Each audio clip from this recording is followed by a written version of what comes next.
Welcome to the Tech Talks Daily Podcast, where you can learn and be inspired by real-world examples of how technology is transforming businesses and reshaping industries in a language everyone can understand. Here is your host, Neil C. Hughes. Welcome back to the Tech Talks Daily Podcast. Now, you may have seen on Twitter a couple of days ago that I posted a photo of me with an electric razor and an electronic toothbrush head hanging out of my ear. And the idea was to maybe mock Apple's latest iPhone release a little. But there's a bit of a story behind that photo. Can you imagine my wife's face when she came home from work to see toothpaste on the shoulder of my t-shirt? I did do my best to try and explain, but I think she hit the nail on the head when she said, "Why is it men never grow up?" But in my defence, I want to try and keep that young, positive outlook alive, even though I'm getting on in years, and always be curious and optimistic. And that's one of the reasons why I'm genuinely excited to get today's guest on the show, because he shares my optimism for the future and the role that tech is going to have and that positive impact that it's going to have on our world. And also on the importance of looking and learning from our history. His name is Byron Reese, and he's the CEO and publisher of Gigaom, one of the world's leading technology research companies, and regularly writes at Gigaom Publishers Corner. And he brings his experience as a technology, his passion for history, and his proven business acumen to illuminate how today's technology can solve so many of the biggest global challenges. And this quote alone was enough to get him on the podcast today when he said, "Technology is empowering. It augments us, and yet today many are being told that they should fear technology." In his writing, he says, "I reject that and offer a different narrative of how technology can bring about a peaceful and prosperous world for all." Wow. And that quote, combined with the fact that his new book is a fantastic read, especially for those looking for a more positive narrative about the impact of technology on our world. And that book's called The Fourth Age, Smart Robots, Conscious Computers and the Future of Humanity. All those things combined make him the perfect guest for the show. But enough from me. I'm going to take your earballs on a road trip to Texas. So buckle up and hold on tight, and I'll take you to see Mr. Reese now. So a massive warm welcome to the show. Can you tell the listeners a little more about who you are and what you do? My name is Byron Reese. I live in Austin, Texas, and I run a company called Gigaom, which is a technology research company. We try to help companies figure out how to apply technology. But when I'm not doing that, I write books about the future and how wonderful I think it is going to be. And my most recent book is about specifically artificial intelligence and robots. It's so refreshing to hear that and having that positive slant on the future of technology and not that dystopian future that we've all seen too many times, because I think everybody listening will have read the headlines that robots, AI and automation are all coming to take our jobs. And it feels to me, ironically, that we need to actually just become more human and use our skills around creativity, empathy, collaboration, instead of repetitive and mundane tasks. There's going to be people listening to us talking now that are in one of those roles now that are better suited to machines. So how do you see the landscape changing over the next few years and beyond? Well, I think you can actually look ahead with some degree of confidence about how things will unfold, because we have a long history of technology disrupting jobs. I put a fair amount of time into trying to figure out what the half-life of a job is, and I think it's 50 years. In other words, I think every 50 years in the West, we lose half of all the jobs. And I think that's been going on for 250 years. Now, what's interesting is in that time period, we've maintained full employment. Unemployment in the U.S. has never been above 10% other than the Depression. England has had times when it was a little higher, but these are always from the business cycle. It's interesting because if you look at truly disruptive technologies, like we went from generating 5% of our energy with steam to 95% in just 2 decades. We electrified industry in just 7 years. We implemented the assembly line, which is a kind of artificial intelligence, very quickly. If I were to show you 200 years of unemployment numbers on a wall and said, try to find the assembly line on there, try to find steam, you couldn't. Yeah. Because what happens is these incredibly disruptive technologies come out and they don't cause unemployment. So how can that be? If all the jobs are vanishing, like how can that be? And what happens is new technology, it's very easy to see what it's going to destroy. If you went back 25 years ago and showed somebody the Mosaic browser when it first came out and said, what's this going to do to jobs? People would have said, well, probably going to be bad for the stockbrokers and bad for the travel agents and bad for the yellow pages and bad for the newspapers, and they would have been right about everything, but nobody would have seen all that was created. And so, and I'm wrapping up here, what happens is these new technologies come out. In the end, what they do is they increase human productivity. And that's the important thing, I think, to remember, is that's always good for people to have more productivity, no matter where you are kind of in the great chain of employment. Now, what people tell me, and I think it's spot on what you just said, what people say is, well, look, technology makes these great new jobs up at the top, like geneticist. But it destroys these jobs, quote, at the bottom, these low-skilled, low-paid jobs like order taker at fast food. Yeah. And then they say, well, you really think that order taker is going to become a geneticist? And the truth is, no, that isn't what happens. What happens is a college biology professor becomes a geneticist, then a secondary school teacher gets the college job, and then a substitute school teacher gets the full-time job at the secondary school, all the way down the line. So the question to me is not, can the person who loses their job get one of the awesome new high-tech jobs? The question is, can everybody do a job a little bit harder than the job they have today? And if the answer to that is yes, which I emphatically believe, then that explains 250 years of economic history of the West. We destroy the jobs at the bottom, what you were talking about, the mundane ones. We create new ones at the top, and everybody just shifts up a notch. Absolutely. And I was at IFA recently in Berlin, and there was a keynote there where the speaker said, and this really struck a chord with me. He said, we all know the fairy tale story of a man in the 18th century who fell asleep under a tree and woke up 20 years later and found himself in a completely different world. But in that keynote, he said, I bet you if you were to go to sleep right now for just 5 years and wake up in 2025, you will struggle to recognize many consumer electronic devices. And when I looked around the show floor, I quickly realized I was surrounded by smart devices, from everything from toasters to closets that dry clean your clothes while you sleep. So what was the moment that made you sit down and write this book, The Fourth Age, Smart Robots, Conscious Computers, and the Future of Humanity? I mean, can you remember that moment of inspiration that made you want to sit down and write it? I heard a quote from Gene Roddenberry, the man who created Star Trek. And he said, in the 23rd century, there will be no hunger and there will be no greed, and all the children will know how to read. And I do remember asking myself if I believed that, or did it just rhyme and sounded convincing? Did I believe that could happen? Yeah. We've always wanted that to happen, but could it happen? And so that was the time that I really said, I'm going to try to think about the future. And what I came to kind of my kind of aha moment was there was a time, they think genetically, that you can look at the diversity of DNA, and they think there was a time about 75,000 years ago when humans were down to 800 mating pairs. That was all. And who would have bet on us then? Who would have said, oh, they're the ones that are going to rule everything? I mean, we were an endangered species. And yet here we are. And the way we got to where we are is we learned this trick about technology and how to use it to multiply what we're able to do. But here is kind of what my aha moment, as I said, is we are a timid species, and we come by it very honestly, as you say. Somebody once said that it was better for our ancestors to see a rock and to think it was a bear and run away. In other words, to be a pessimist, to assume that's a bear, than it was for them to see a rock. To see a bear and to say, it's just a rock. I'm just going to stay here. And so pessimism and fear about the future has served us very well, like it got us here. But if we start by saying, that's kind of what's hard-coded in us, but maybe it isn't the correct narrative.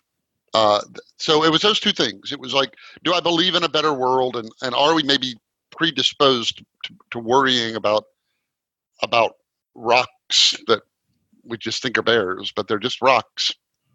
Yeah, and I think that antidote that you're offering against that perception of fear of technological change is so important now. So we've all seen those headlines, like we said a few moments ago, but are there any myths or preconceptions about the future and the role of technological change that we can finally lay to rest today and remove that narrative once and for all? Well, I think there might be a couple. I think that we worry a lot about artificial intelligence and what it's capable of doing because, it's so convincingly portrayed in so many movies, and from your country, Black Mirror, and those places, so convincing that I think what we do is something called reasoning from fictional evidence. We see so much fictional evidence that we go, I've seen that before. That's what's going to happen. And I think the important thing to remember about artificial intelligence is that the way we know how to do it now, it's a really simple thing. You take a bunch of data about the past and you study it looking for patterns and you make projections into the future. And that's all it is. And it only works for a narrow range of things where the future is very much like the past. It can identify cats because a cat tomorrow looks like a cat did yesterday. And so it's a powerful technology, but it has relatively narrow application. Now, the thing that I would encourage everyone to remember is that just like automation increases productivity and technology increases your productivity, personally, your productivity, artificial intelligence makes you smarter. If you have a device that has AI and you use it to design a better whatever or diagnose some odd bump on your leg or what have you, it is a technology that makes you smarter. And that's always good. Like, wouldn't it be great if everybody went to bed tonight and woke up with 20 extra IQ points tomorrow? Wouldn't that be, that would be good for humanity. And that's what the technology does, is it's like an instant level up, an instant bonus to you. And so it's hard for me to spin that negatively. And likewise, technology makes you more productive. And if that's not good, then you should lobby for legislation that requires everybody to work with one arm tied behind their back to lower their productivity. And what that would do is it would create a lot of jobs because you need more people to do anything, but those jobs would pay very little because your productivity is so low. They can't, how much do you pay somebody who just mows your lawn using one arm? Less than, somebody else because they can't do it as well. So technology gives us all a third arm, a fourth arm. It gives us all this great power. And then AI gives us all these great mental powers. And that, no matter where you are in the wage scale, that's good for you, always is good for you. And one of the other things I love about your book is how you refer to the great changes in human history and how they're driven by innovation and technological change. So what lessons do you think we can learn from our past and also ensure that nobody gets left behind too? It is... You're right about that last part about people getting left behind. That is a real thing. It is easier than ever to make $1 billion, or for some people, not for me, obviously, but for some people it is. And that's because with technology, it's easier to touch 1 billion lives than it ever was. And the percentage of billionaires that made their own money rises every year. It's at an all-time high because people are able to do so much more. And I don't actually think that's a bad thing. I think this fixation on how much money the rich have may not actually be what we should get worried about. I think from my perspective, what I want to see is that everybody along the line is moving upward. Everybody's moving in the same direction. And the challenge about automation is that if you own your own time, you're a barrister or you're an architect, and you get some new technology that makes you do more in less time, you get to pocket all of that. But if you sell your labor by the hour to someone else, and let's say you're a checker at a grocery store, and they put in a technology that allows you to check out twice as many people as before, you don't get any of that. You don't get any of that. And so there are groups of people that don't get the benefits of the increased productivity. And that is something I think as a society we have to grapple with policy and and other methods. Now, there are all kinds of ways those folks do benefit from technology. They get the internet and they get all of these wonderful things, but that doesn't make up for the fact that as their productivity goes up, they don't share in that. And that's not a conspiracy. That's just how it shakes out. And that's something we can all look at and say, well, we want to deal with. I personally, I was just talking about how technology makes new jobs at the top, destroys ones at the bottom, and everybody shifts up. When you say what lessons do you take from that, that's also a really good thing to apply to your own life. I did. I said, what are some new things I can use technology to create for me, opportunities? And what are some of these jobs I do at the bottom, like waiting in lines, that I can use technology to destroy? And so there's no reason not to apply that same principle at a personal level. And I think that if technology makes you smarter and if technology increases your productivity, the more that you can apply to your own life, the better your own life will be. And something else that I love about the book is that we're living in a time now where tech headlines about job losses or data breaches are almost every day on our news feeds. But you offer an opportunity to step back and actually look at the bigger picture about how technology can create a world of greater abundance and opportunity. But was that your intention from the outset when you sat down to write that book? Absolutely. So I believe that, let me give you a thought experiment. I want you to pick any time in the past that you want to, 50 years ago, 100, 1,000, and then pick any spot on the globe, any place, and then imagine any measure of progress. And those would be things like life expectancy or standard of living, infant mortality, self-government, status of women, individual liberty. Pick it, any kind of progress you want.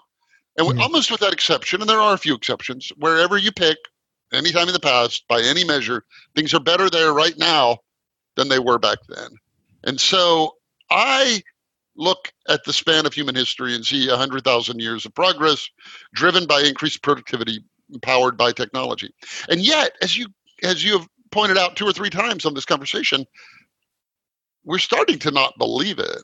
And that here we are at the cusp, I think, of a new age, and we somehow lose our confidence at the last minute.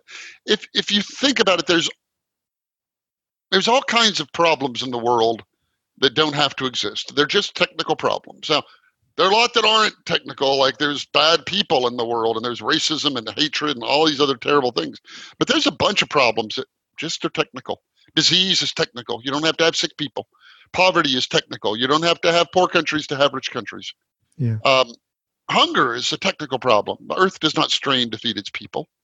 And for all of those technical problems, the rate of technological growth tells us that we're going to live to see solutions to those. If they're technological problems, then they have technological solutions. And if we don't have the technology to fix them today, just wait and we will. So whereas all of these people have dreamed for so long of a world of no poverty and no hunger and no disease, we're actually going to be the people that can deliver it.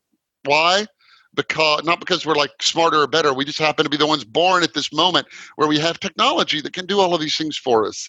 I'm not blind to all of the misuses of it and all of that, but I think on balance, it's like the internet. I can tell you, you can tell me all kinds of bad things that people do on the internet, but on balance, people use it to create, and they use it you can post a problem online and somebody's going to give you some advice, and you can go look up the best encyclopedia that's ever been, and people just volunteered to labor in anonymity to build it, and you can use it for free. That's what technology is doing. It's, I think, bringing out the best in so many of us and the worst in a few of us. 100% with you on that. And something else in the book that you mentioned was about the Human Brain Project. And for listeners that have not heard about that, can you tell listeners a little bit more about that and what it involves? When you see these portrayals of artificial intelligence in the movies and the general intelligence, the creative and all of that robot, that's a technology we don't know how to build. And it is based on a single assumption, and that is that people are machines. I have a podcast about AI, and I ask everybody on it, and these are the leading AI thinkers on the planet, do you believe you're a machine? And 95 out of 100 literally say, of course, what else would I be? So are we machines? Is our brain a machine? You don't necessarily have to appeal to spiritualism to say no. There's all kinds of other things. Now, but you probably have heard the thought experiment, and it said, look, if you knew where every neuron in your brain was and how it connected to every other one and how it fired, and you built that, whether in hardware or software, that would be you, or it would be identical to you.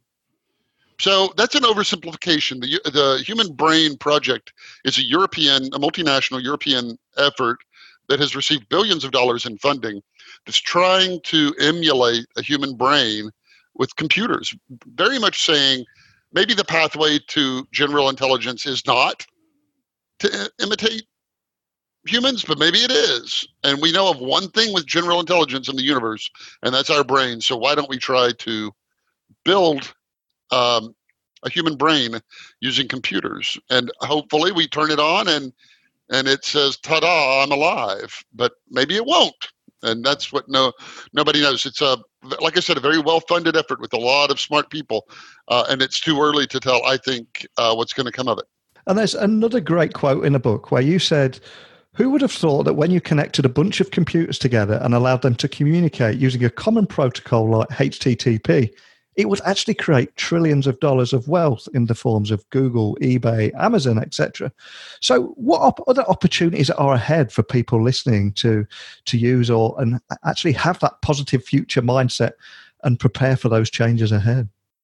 Well, I was saying that because the internet is a really, excuse the word, dumb thing. It doesn't have any smarts. All we did was just let computers talk to each other. We just wired them together. And all of a sudden you transformed the whole world and you disrupted societies and you empowered people to overthrow their governments. And nobody could have ever seen what was going to come from that. Nobody. Yeah. Even Sir Tim Berners-Lee probably would have had no idea what was going to eventually happen. And I compare that to artificial intelligence because that's a technology that makes people smarter. And so I think it can only be disruptive to an order of magnitude more than the internet. The internet is just, like I said, let's just plug them into each other and watch what happens. The internet, the AI says, what would happen if they were smart and could think and everything around you became animated with intelligence? And you don't even have to have some scenario of general intelligence like in the movies. Just this simple little thing I was talking about earlier where we look for patterns and make projections. I think we live these horribly suboptimal lives. I think our descendants are going to look back on us and look and say we just stumbled through life like drunken sailors on shore leave, just making decisions, just like whatever occurred to our whim. Like, where will I go out to dinner tonight? I don't know. I guess I'll go there. Why, where should I go to school? Oh, I don't know. I like their campus. Who should I marry? Her. She looked, we just sort of just wing it all our whole life. Mm-hmm. And what if everything we wanted to was informed by data? Like everything you picked up had data behind it that just suggested you might consider going here. You might consider this career. You might consider having that spot looked at by a doctor or what have you. And so imagine, like in fairy tales, there's magic everywhere that enlivens the tea kettle to talk to you. Imagine if everything was enlivened to talk to you like that, but for real. I think it's going to really alter society. And again, in a good way, it's going to make us all smarter. That can't be a bad thing. Otherwise, you're in a position of saying, no, it would be better if we all went to bed at night and woke up with 20 fewer IQ points. That's what this planet, nobody says that. And so it's going to be good for everybody. And one of the reasons I record this Daily Tech podcast is to try and wake people up a bit to the current narrative that bad news sells newspapers, it generates clicks for advertisers, which is why we see so many headlines around jobless future where we're all going to become slaves to robot overlords or something like that. So that's why I'm so excited to get you on the show today. So how do you see the future? Is it the end of work? Will robots and AI take all our jobs? Or will just many new ones be created, do you think? And we just need to educate people to get everybody on board. Look, there's a range of jobs that you could imagine a machine doing. Yeah. You alluded to this earlier. You could imagine a drone that cleans the windows of a skyscraper. You can imagine all kinds of machines that do all this work. And if you make a person do that job, then there's a word we have for that. It's called dehumanizing. Yeah. You're saying, look, we don't need you to be a human. We just need you to be a machine that we haven't yet invented, but we're going to someday. We just want you to be a machine. So don't be creative. Don't give us your opinion. Just be a machine. Just tighten the bolt.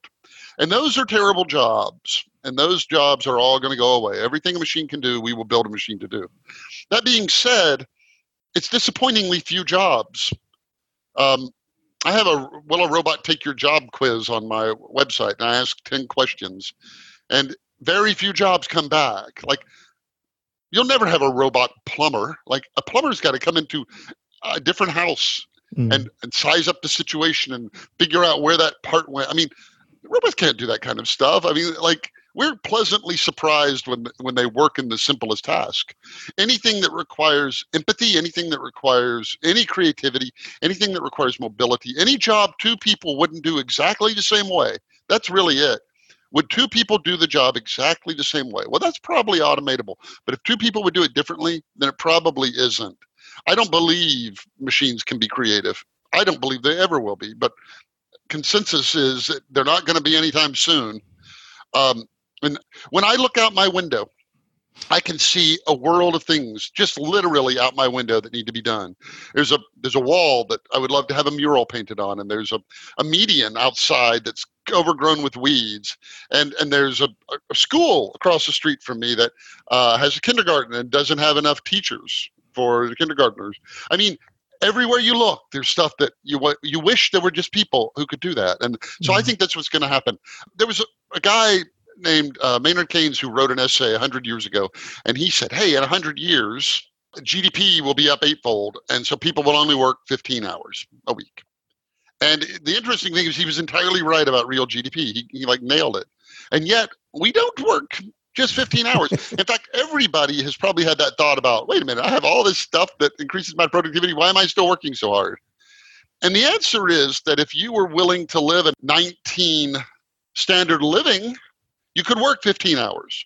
You know, you would live in 60 square meters. You would have no air conditioning, no medical insurance, no vacation, no higher education. You'd grow your own food. You'd make your own clothes.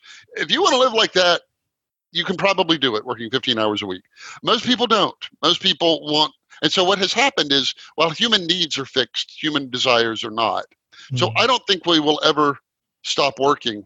You know, Esther Dyson came on my podcast once, and she said that she had spent time in Russia, and that during the Soviet Union, and that the women, for the most part, woke up in the morning, they had to find food for their families. And so they had like purpose. They like got up and went trying to figure out where they could get stuff. And she said the men were largely paid in worthless money to do meaningless work, and they've become alcoholics.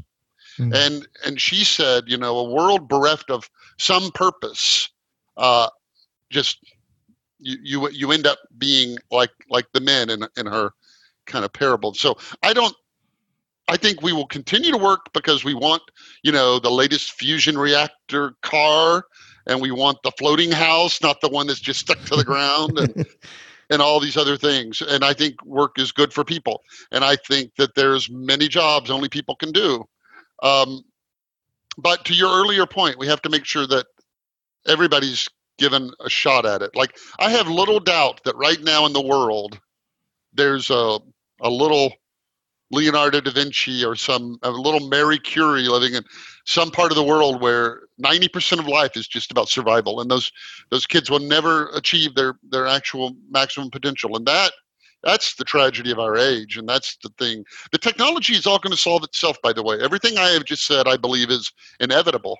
Technology advances relentlessly. But what isn't inevitable is how we as a society decide to apply it. I mean, there's good news. You know, if you compare us to 1,000 years ago, we've invented habeas corpus and democracy and trial by jury, and we've invented human rights. Who would have ever guessed that there are things you just should not do to any person? We've outlawed legal slavery. We've ended the torture of animals and people for entertainment, In France in the 12th century, they did something called cat burning, where you throw a cat in the fire and everybody gathers around and laughs. Those were still us, right? Yeah. But here we are. We have created something called civilization, where we're learning a little bit slowly how to get along with each other better and how to be kinder. And I think that will continue as well. Technology, in a way, doesn't help, but there are all kinds of things that make it harder to get along with each other. And that's poverty and disease and hopelessness and ignorance and all of these things. And technology can help with those. So it's going to help us be the kind of people that can continue to advance civilization. Well, I've thoroughly loved chatting with you today. And your passion for technology in the future really, really comes across. And you did mention a few times there that you've got your own podcast. So I think there are going to be a few people wanting to tune into that as well. So could you remind everyone listening of the name of that podcast, where they can find you online, and if they've got any questions, the best way of reaching out to you? My name is Byron Reese. It's actually a really good British name, isn't it? Byron Reese. And so I'm Byron Reese everywhere, on Twitter, on Facebook, on ByronReese.com for that matter. My podcast I've alluded to is called Voices in AI.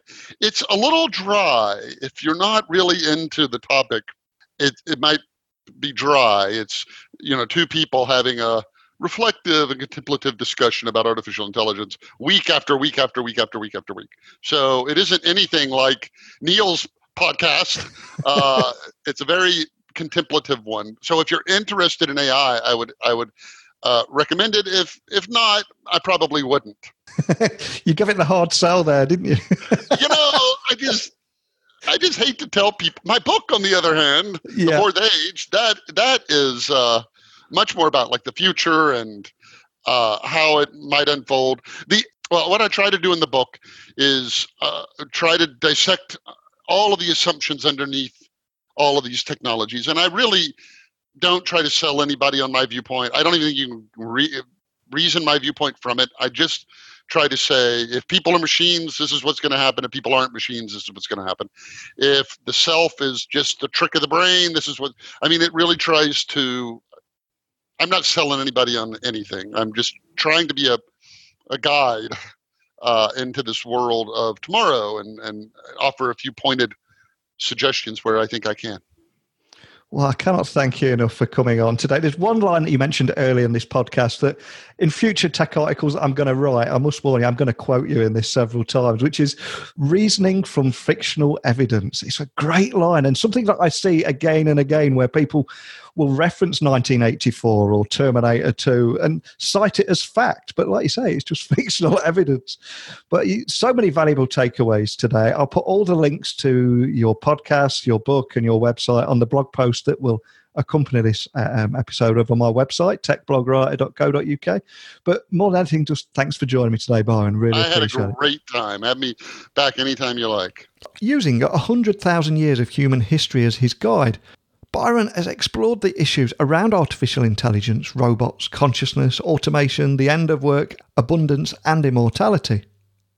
And I salute you, Byron, for being that shining light, the optimist that urges us all to use technology to build a better world. And of course, for being an all-round great guy that I genuinely hope I'm going to grab a cold beer with one day. And if you have read his book, let me know. And also feel free to feedback on any of the topics that we've discussed today, or indeed any recent podcast. I am the easiest guy in the world to get hold of. Simply pull up a chair, email me, techblogwriter@outlook.com, tweet me at Neil C. Hughes, visit my website, techblogwriter.co.uk, whichever option is easiest for you, and start a conversation. Who knows where it will end up? So thanks for spending a few minutes with me today. And a big thank you to Byron too. Shall we do it all again tomorrow? Good answer. Thanks for listening, and until next time, don't be a stranger. Thank you for listening to the Tech Talks Daily Podcast with Neil C. Hughes. Remember, technology works best when it brings people together.